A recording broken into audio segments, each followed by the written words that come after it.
Mana producer Chizame Vunza mfano wangu tewa inodiwa kushiga kwa murewa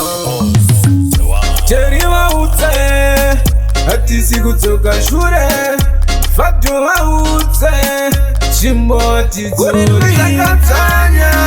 Wabata bando rata Hatisi kutoka shure Kura mumambure Kure no shakatanya Wabata bando rata Hatisi kutoka shure Kura mumambure Hatisi kumira ufaisa chanzi Hatisi kuzopora tapiwa chanzi Kweze mere waibongo mora Kunge uchi sisi watimora Leke chatwa muja ikoni Ichatonga muno kunge babapona Kore rino shakatanya Wabata bano rata Hatisi kutoka shure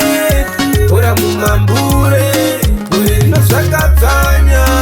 Wabata bano rata Hatisi kutoka shure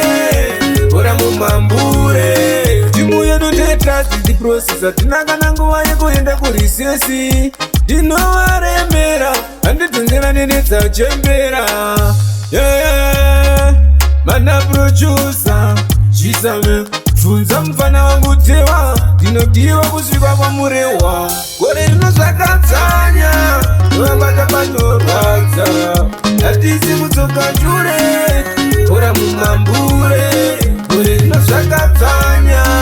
Wabata pano rata Hatisi kutoka shure Kura mumambure Hatisi kumira ufaisa tanzi Hatisi kuzopora tapiwa chanzi Kweze mere waibongo mora Kunge uchi sisi watimora Leke chatwa muja ikoni Ichatonga muno kunge babapona Kore rino zvakatanya Wabata pano rata Hatisi kutoka shure Kura mumambure Kore rino zvakatanya Wabata pano